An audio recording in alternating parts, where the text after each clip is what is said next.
오늘이 3.1절 100주년 기념예배로 드리는 날입니다. 1919년 아이구년이라고 들어보셨어요? 학교 다닐 때 1919년은 아이고 만세운동을 부른 날로 기억합니다. 100년의 세월이 흘렀습니다. 어느 역사가의 말입니다. 역사는 잊어버릴 때 반복된다. 매우 중요한 말이에요. 자복하고 회개하는 사람을 용서합니다. 그러나 잊어버리면 안 됩니다. 역사는 잊어버릴 때 어떻게 된다고요? 반복된대요. 제가 PPT 화면을 하나 보여드리겠습니다. 하나는 외부 전경이에요. 이 기념관입니다. 이 기념관은 지하로 내려가는데 지하로 내려가는 입구의 외부 전경이에요. 내부 전경의 사진을 한번 보여드리겠습니다. 벽면에는 사람들의 이름과 사진으로 가득 차 있습니다. 저 둥근 형태의 원형 안에 들어있는 자그마한 이 조각이 뭔 줄 아세요? 사진들입니다. 이 기념관의 이름은 야드바셈 기념관입니다. 야드라는 말은 기억, 기념하라, 바셈이라는 말은 이름이라는 뜻입니다. 야드바셈, 우리말로 하면 그 이름을 기억하라. 이스라엘 예루살렘 근교에 있는 기념관입니다. 일본과 독일은 2차 대전의 전범 국가입니다. 그때 이스라엘 백성들이 얼마나 많이 죽었습니까? 600만이라고 말하잖아요. 그 이름을 기억하라. 야드바셈 기념관. 그런데 일본과 독일은 똑같이 전범 국가이지만 태도는 너무나 다릅니다. 독일은 나치 정권의 만행을 철저하게 반성하고 회개합니다. 자기들이 찾아가서 사죄를 합니다. 이 야드바셈 기념관에 있는 자료들, 그리고 워싱턴 DC에 있는 홀로코스트 기념관이라고 있습니다. 박물관. 거기에 있는 자료들은요, 독일 정부가 직접 이스라엘에게 준 자료들이에요. 왜냐하면 그 자료들은 외부인들이 받을 수 없는 자료들, 외부인들이 가질 수 없는 자료들이에요. 독일 정부가 나치 정권을 철저하게 회개하면서 이스라엘에게 직접 전해준 자료입니다. 그리고 독일에서는 지금도 학교에서 나치 정권에 대해서 가르칩니다. 다시는 이런 일이 반복되지 아니하도록 철저하게 교육을 시키는데 일본은 여전히 역사를 왜곡하고요, 사실을 은폐하고 학교에서도 진실을 가르치고 있지 않습니다. 참으로 안타까운 일이 아닐 수가 없어요.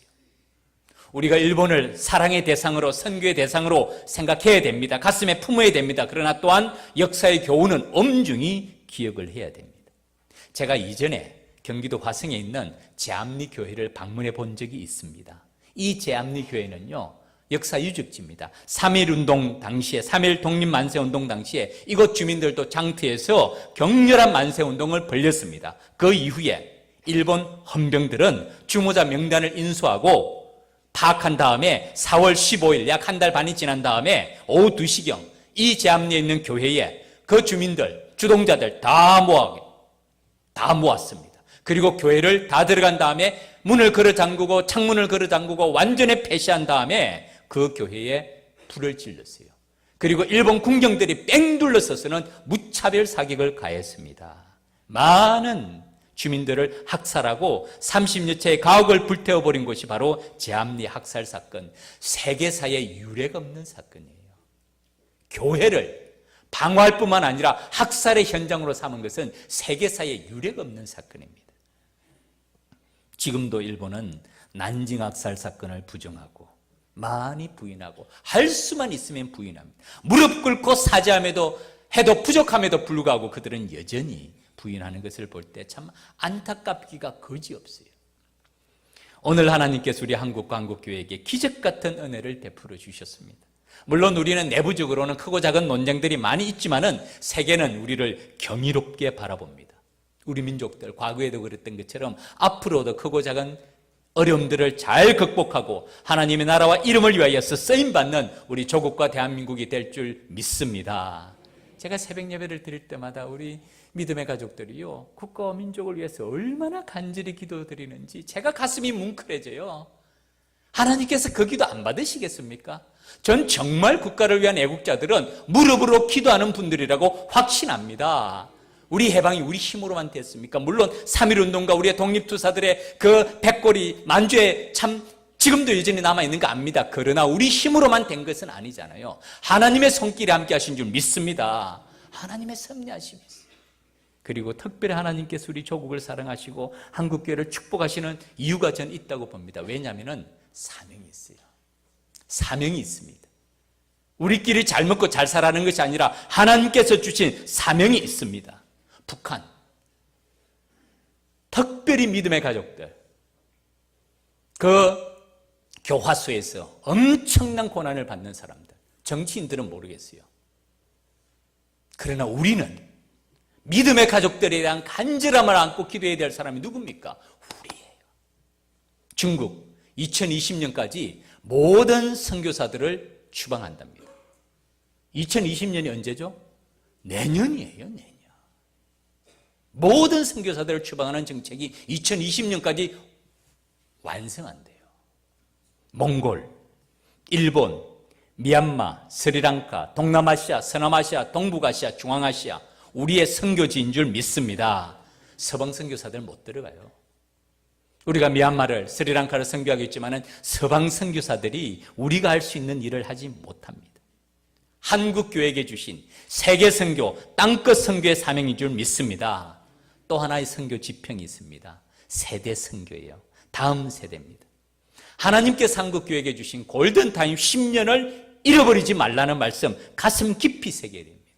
지난주 어제죠. 금요일 토요일 우리 유년부와 고등부가 우리 교회에서 겨울 성경학교와 수련을 했습니다.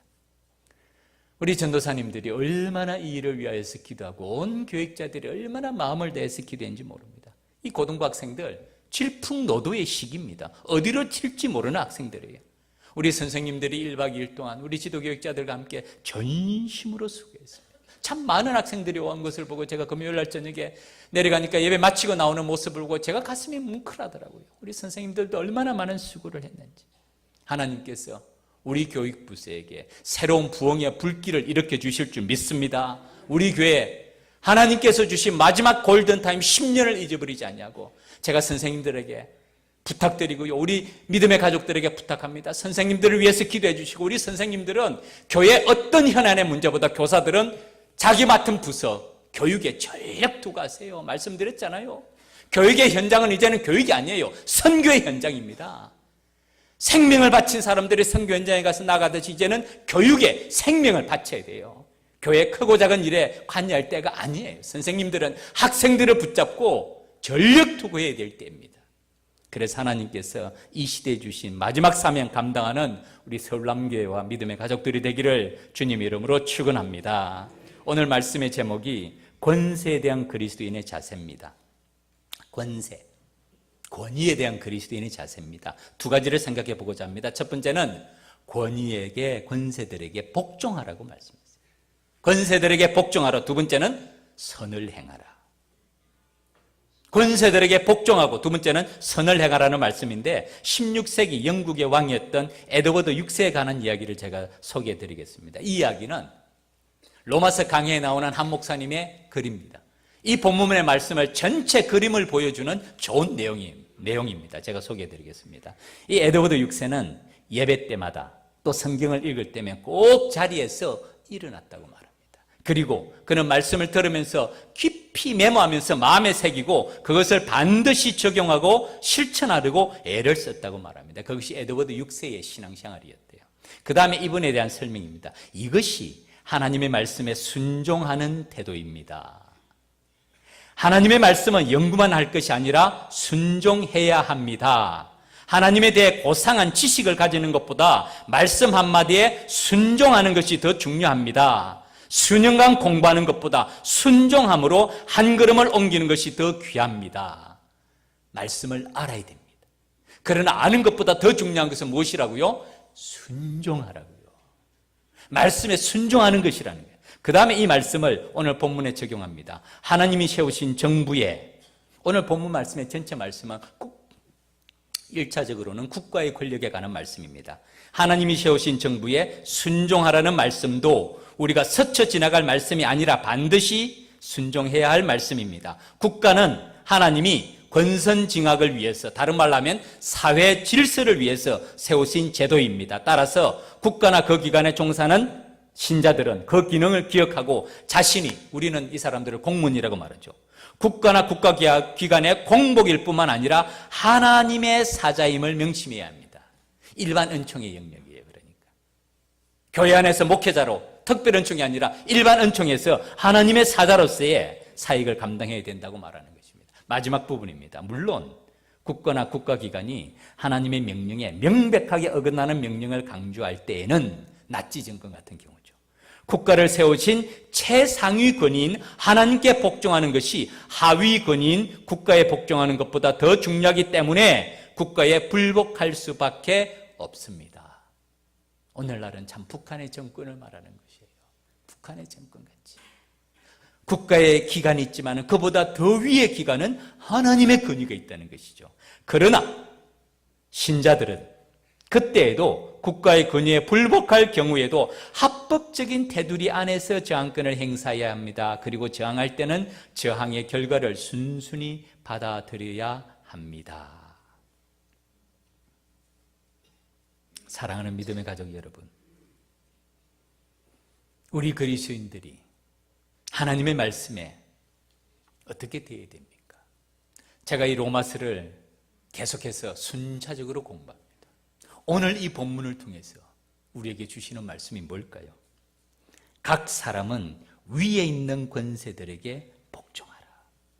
모든 사람은 위에 있는 권세들에게 복종하라는 것이에요. 그 이유를 설명합니다. 권세는 하나님으로부터 나지 않음이 없나니 모든 권세는 다 하나님께서 정하신 바니라. 무슨 말씀입니까? 권세의 기원과 출발점을 말씀합니다. 그것이 하나님이시라는 것이에요. 그 다음에 2절 말씀, 그러므로 권세를 거스리는 자는 권세를 거스렸을 뿐인데 오늘 말씀은 하나님의 명을 거스림이니 거스르는 자들은 심판을 좌치하리라. 이 땅에 있는 모든 권세들, 하나님의 권위의 그림자들이라는 표현입니다. 그러기에 순종하라는 말씀이에요. 이 말씀은 사실은 참 놀라운 말씀입니다. 이 말씀을 썼던 사도 바울이 로마서를 썼던 그 시기가 언제인 줄 아십니까? 주후 57년경으로 봅니다. AD 57년이에요. 역사를 살펴보면 AD 57년에 로마를 통치했던 황제가 누군지 아세요? 제5대 황제였던 네로였어요. 네로. 가장 잔인하고 가장 폭력적인 황제가 다스렸던 네로 황제의 재임 기간이 54년에서부터 68년까지 14년간이고 사도 바울이 로마서를 쓴 기간이 57년경이었던 거예요. 우리 가운데 네로를 모르는 사람이 있습니까?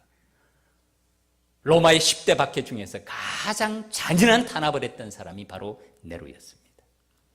PPT 화면을 한번 보여주시죠. 콜로세움입니다. 로마의 거대한 원형 경기장에 로마 시민들이 가득히 앉아있어요. 그 가운데 한 그룹의 사람들이 모여 앉아 있습니다. 그리고 그 지하 문을 통해서 사자가 올라옵니다. 이 사자는요, 1주일, 2주일, 한 달, 2달 굶은 사자들, 한 마리가 아닙니다. 우리가 이 장면 어떤 장면인지 알잖아요. 우리 초대교인들이 사자의 밥이 되고, 이뿐 아닙니다. 인간 횃불로 화형을 하는데 횃불로 황제의 정원에 불을 밝히기도 했습니다. 이런 시대라면 사도 바울이 어떻게 말씀을 해야 될까요? 맨주먹 붉은 피라도 달려가서 저항하고 투쟁하라고 말해야 되지 않겠습니까? 이런 네로의 폭력적인 권세에도 체제 순응하면서 살아가라는 말씀이 말이 됩니까? 왜 이렇게 말씀하실까요? 마태복음 14장을 보면 세례 요한의 죽음의 사건을 기록하고 있습니다. 이 세례 요한의 죽음의 사건은요, 마태, 마가, 누가 이 공간복음에 다 기록이 되어 있습니다. 왜 그럴까요? 중요한 사건이기 때문이죠. 신약 시대 때 예수님과 동시대를 살았던 가장 중요한 인물이 세례 요한이었어요. 우리는 세례 요한의 기록을 자세히 알지 않습니까? 그는 제사장의 가문이었어요. 뼈대 있는 가문이었어요. 예수님보다 더 주목받는 사람이었어요. 출생에서부터 모든 사람들이 그가 어떤 사람이 될 것인지를 기대하고 기다렸던 대선지자 중에 대선지자입니다.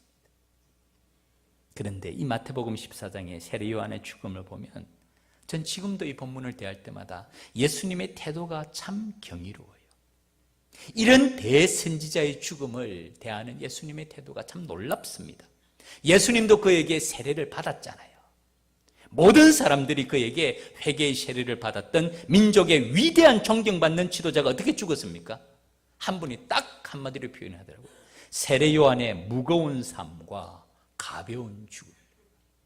무거운 삶이에요. 매우 중요한 삶을 살았고, 예수님도 뭐라 그럽니까? 여자에게서 난 자보다 이보다 더 큰 자가 없었다고 말할 만큼 칭찬받는 세례 요한인데 가벼운 죽음 어떻게 죽습니까? 분봉왕 헤롯이라고 이름이 나옵니다. 그 분봉왕 헤롯은요, 예수님께서 탄생하실 때 헤롯은 아닙니다. 그 아들이에요. 본명은 헤롯 안티파스입니다. 이 헤롯 안티파스가 자기 동생 헤롯 빌립과 결혼했던 헤로디아를 자기 아내로 취하는 사건이 나죠. 세례 요한이 정면으로 책망하죠. 어떤 일이 벌어집니까? 이 헤로디아가 자신의 딸을 헤롯의 파티에 나가서 춤을 추게 합니다. 그 춤에 헤롯이 완전히 정신을 잃어버렸어요. 그리고 난 다음에 정신 나간 약속을 합니다. 뭐라 그럽니까? 무엇이든지 달라는 대로 주겠다. 아마 헤롯은 이 딸이 보석을 원하든지 뭐 돈을 원하든지 더 많이 원하면 땅을 원하든지 이 정도로 생각했을 것이 분명합니다. 그런데 이 딸이 뭘 원합니까? 그 간교한 엄마 헤로디아. 이 구약의 이세벨과 신약의 헤로디아는 정말 간교한 여자예요. 이 기회를 놓치지 않고 뭘 요구합니까? 자기의 진로를 반대하는 세례 요한의 목을 요구합니다. 헤롯도 깜짝 놀랍니다. 뒤에서 엄마가 부추긴 거예요. 이 딸아이가 세례 요한의 목을 쟁반에 받아달라고 얘기합니다. 헤롯도 근심합니다. 성경에 근심한다고 걱정한다고 뜻밖의 요구를 한 겁니다. 그렇지만은 자신의 체면으로 결국 이 위대한 선지자 세례 요한을 쟁반에 거머리를 담아서 줍니다.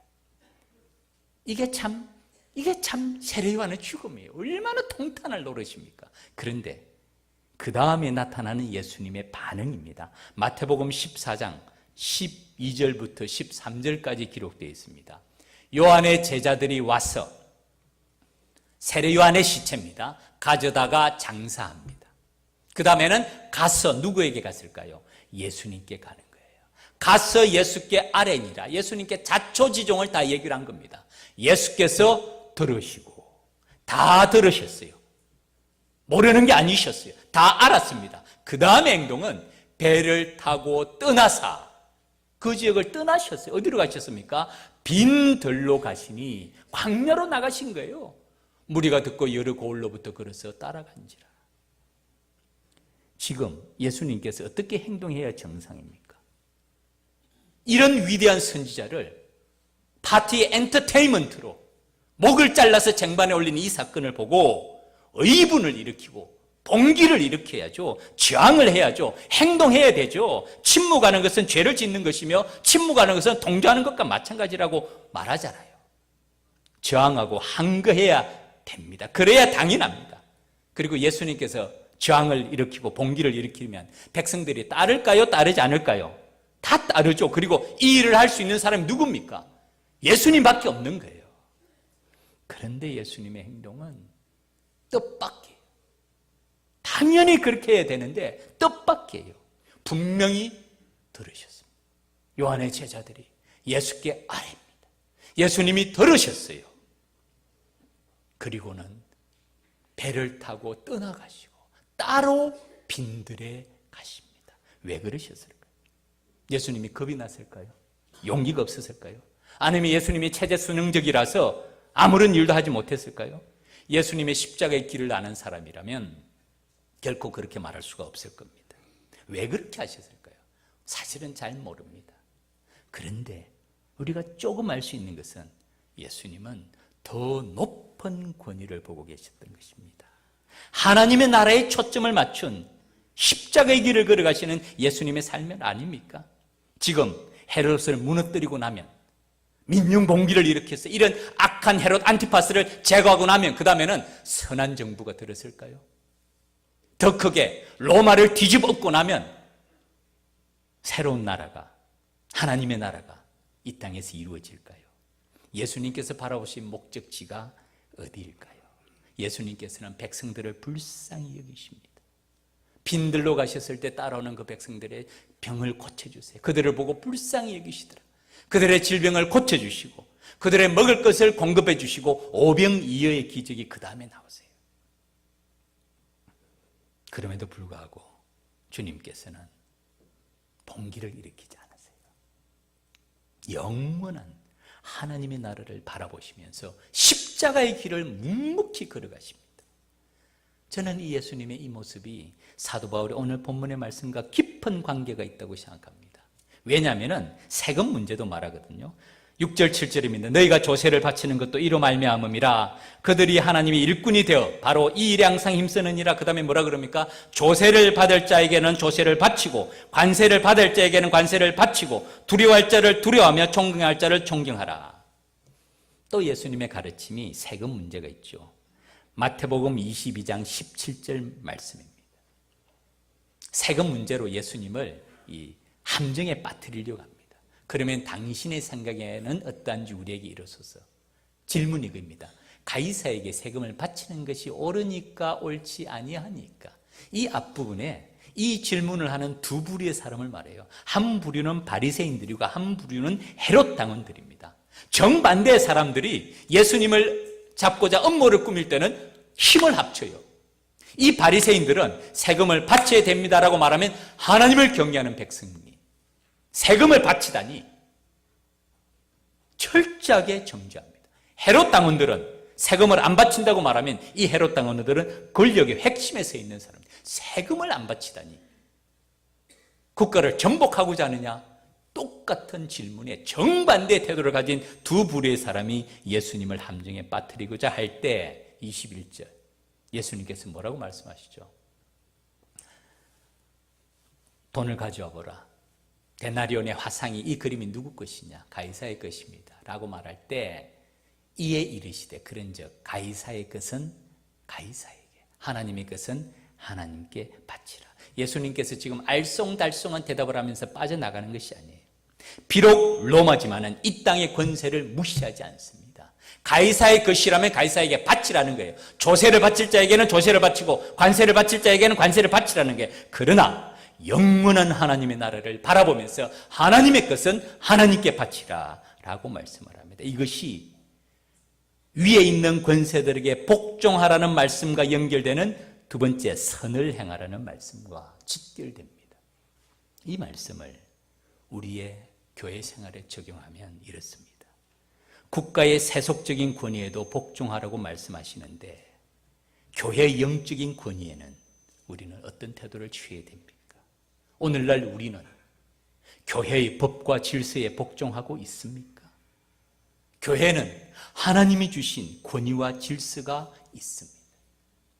각 사람은 위에 있는 권세들에게 복종하라. 일반 은총에 관한 말씀인데 특별 은총, 하나님의 공동체인 교회에서는 어떻게 행동해야 될까요?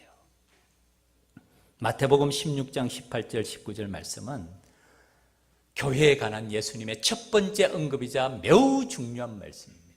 또 내가 네게 이르노니 너는 베드로라. 그 다음에 말씀이 내가 누굽니까? 예수님이에요. 내가 이 반석 위에 신앙 고백 위에 누구의 교회를 세운다고요? 내 교회를 세우리. 내가 교회를 세우는 거예요. 나의 교회를 세운다는 말씀입니다. 엄부의 권세가 이기지 못하리라. 교회의 권위와 능력을 말합니다. 그 다음에는 교회에 천국 열쇠를 주겠다는 말씀이죠. 땅에서 무엇이든지 매면 하늘에서도 매이고 땅에서 무엇이든지 풀면 하늘에서도 풀리리라. 사랑하는 믿음의 가족 여러분, 하나님께서 교회에게 주신 권위와 권세가 무엇일까요? 우리는 교회를 어떻게 생각합니까? 쉬운 것 같지만은 참 어렵습니다. 여기서부터 참 믿음이 출발합니다. 누가 교회를 세우셨다고요? 내가, 주님이. 누가 교회의 주인이라고요? 내 교회라고 말씀하세요. 서울남교회 주인이 누굽니까? 개척 멤버들입니까? 아니면 직분자입니까? 아니면 목사입니까? 아니면 장로고 권사가 교회의 주인인가요? 교회의 주인은 그리스도이심을 믿습니다. 머리 대신 그리스도입니다. 내가 이 반석 위에 나의 교회를 세우겠다고 말씀합니다. 여기서부터 참 믿음이 출발합니다. 우리 모두는 머리 대신 그리스도의 종이요 일꾼인 줄 믿습니다. 주님의 일꾼들은 머리 대신 그리스도께 순종해야 하며 각자의 사명에, 각자의 역할에 충성해야 됩니다. 이것이 참된 충성이에요. 조직교회로서 믿음의 가족들은 마땅히 당회를 존중해야 됩니다. 사도 바울은 심지어 부당한 국가의 권세에도 복종할 것을 말씀하시는데 교회의 영적 질서는 말할 필요도 없는 것입니다. 위에 있는 권세들에게 복종하라. 교회의 질서를 따라서 덕을 세우라는 말씀입니다. 이것이 누가 교회를 세우셨고 누가 교회의 주인인가에 대해서 명백하게 말씀하십니다. 우리가 신앙생활을 간혹 하다 보면 길을 잊어버립니다. 길을 잊어버려요. 보이지 아니하는 하나님, 머리 대신 그리스도께 순종하는 것이 아니고 사람들은 자기 생각이 옳다고 주장해요. 제가 볼 때는 그게 길을 잃어버립니다. 하나님의 말씀을 통해서 교회의 주인이 누구신지, 교회를 누가 세우셨는지, 우리의 직무가 무엇인지를 잘 알아서 그 하나님을 기쁘시게 하는 믿음의 가족들이 되기를 바랍니다. 사도 바울은 디모데에게 또 권합니다. 디모데전서 3장 15절 말씀입니다. 내가 만일 내가 지체하면 늦게 가면이라는 뜻이죠. 너로 하여금, 디모데입니다, 하나님의 집에서, 교회를 말하죠, 어떻게 행하여야 할지를 알게 하려 함이니, 하나님의 집에서 할 수 있는 행동이 있고 하지 말아야 될 행동이 있다는 말씀이죠. 왜냐하면 이 집은 살아계신 하나님의 교회라. 진리의 기둥과 터라 말씀하십니다. 교회는 그리스도의 몸으로서 질서가 있어야 됩니다. 내 마음대로 행동하고 말하는 것이 아닙니다. 조직체로서의 교회의 중심은 당회가 있습니다. 당회는 치리기관으로서 교회를 인도합니다. 주님께서 세운 교회의 권위에 순종하고 교회의 법과 질서를 지키라는 것이 사도 바울을 통해서 오늘 우리에게 주시는 말씀입니다. 3절 4절에 이렇게 말합니다. 다스리는 자들은 선한 일에 대하여 두려움이 되지 않고 악한 일에 대하여 되나니 내가 권세를 두려워하지 아니하려니나 선을 행하라. 그리하면 그에게 칭찬을 받으리라. 악을 행하지 말고 선을 행하라는 말씀이에요. 그리고 그 이유는 형벌, 진노 때문이 아니라 양심을 따라, 일반 은총에서는 양심을 따라 우리는 하나님을 기쁘시게 하기 위하여서 적극적으로 선을 행하라는 말씀입니다. 예를 들어 보겠습니다. 어느 곳에든지 100% 선한 곳은 있을까요? 없을까요? 없어요. 어느 곳이든지 이 땅 위에서는 100% 선한 곳은 없습니다. 마찬가지로 어디서나 100% 악한 곳도 없습니다. 국가든지 사회든지 직장이든지 집이든지 심지어는 교회도 마찬가지예요. 100% 선한 곳은 없고 100% 악한 곳은 없습니다. 예를 들어 볼까요? 지금 대한민국, 제가 말씀드린 대로 세계는 경이로운 눈으로 바라봅니다. 기적을 이룬 나라예요. 경제적인 발전, 정치적인 발전, 군사, 모든 문화, 교육, 한류, 이 모든 면에서 기적을 이룬 나라가 대한민국입니다. 그런데 우리는 안에서 볼 때 대한민국에 문제가 없습니까? 우리 젊은 사람들, 우리 젊은 분들 참 저도 가슴이 아파요. 제가 수요예배 때인가 말씀드렸죠. 한 일기예보하는 이 아나운서가 태풍의 진로를 말하면서 태풍의 진로가 이쪽으로 갈 것입니다 라고 보도를 한 그 보도에 댓글을 달아놨는데 뭐라고 달아난 줄 아세요? 태풍아, 너는 좋겠다, 진로라도 있어서. 태풍아, 너는 좋겠다, 진로라도 있어서. 그 가슴이 얼마나 탔으면 진로가 보이지 아니하는 거예요. 그래서 우리나라에 대한 염려가 있어서 마이크 볼륨 좀 조절해 주세요. 하우링이 좀 생기는데 좀 낮춰줘요. 미국으로 가면 나을까요? 그곳에 가면요, 더 큰 문제 있어요. 그곳에 가면 우리가 감당할 수 없는 문제가 더 큰 문제가 있습니다. 그것은 또 다른 문제로 몸살을 앓고 있습니다. 직장 예를 들어 봅시다. 100% 만족하는 직장 있습니까? 신의 직장이라고 말하는 곳에 들어가면 100% 만족할까요? 요즘 경찰 공무원이 되기가 얼마나 어렵습니까? 경찰 공무원이 한번 되어보십시오. 그 다음에는 무슨 문제가 있는지 저는 잘 모르지만은 극한 직업을 보니까 조금 알 수 있겠더라고요. 젊은이들 보셨나요? 경찰이 수사를 잘해야 될 뿐만 아니라 또 잘해야 될 일이 치킨을 잘 튀겨야 되더라고요. 보니까 이제까지 이런 맛은 없었다. 갈비인가 통닭인가. 무슨 말인지 아세요? 직장도 권위와 질서가 있어야 됩니다. 순종하라는 말씀이에요. 교회에 대해서 말씀해 봅시다. 100% 만족하는 교회가 있다고 생각하십니까? 사랑하는 믿음의 가족 여러분, 제가 확신 있게 말합니다. 하나님께서는 서울남교회를 참으로 사랑하십니다. 우리 교회 좋은 교회예요.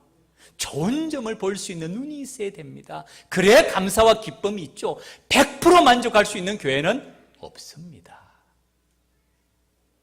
악을 행하지 말고 선을 행하라는 말씀은요, 어디서나 어느 곳에서나 권위에 복종하고 권위 아래 들어가서 그곳에서 하나님의 가치를 심으며 살아가고 그리스도의 향기를 나타내고 선으로 악을 이기는 사람이 되라는 말씀입니다.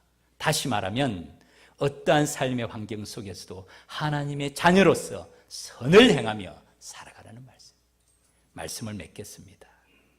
이 땅 위에서는 절대적으로 선한 권세는 없습니다. 하나님의 나라 천국 외에는 100% 선한 곳은 없습니다. 그러면 우리는 어떻게 살아가야 될까요?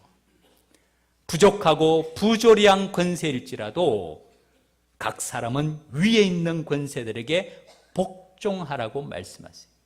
복종하고 순종하고 그 속에서 선을 행하며 하나님의 나라와 이름을 위하여서 살아가라는 말씀이에요. 성경의 맨 마지막 요한계시록에 아시아 7교회에게 주시는 그 말씀 가운데 후렴처럼 7번이나 등장하는 말씀이 있죠. 귀 있는 자는 성령이 교회들에게 하시는 말씀을 들을지어다. 이 시간 앉아 계시는 우리 믿음의 가족들 가운데 귀가 없는 분 계십니까? 다 귀가 있죠. 그러면 귀 있는 자는 성령이 교회들에게 하시는 말씀을, 우리에게 하시는 말씀, 오늘 나에게 주시는 말씀을 들으라는 말씀이에요.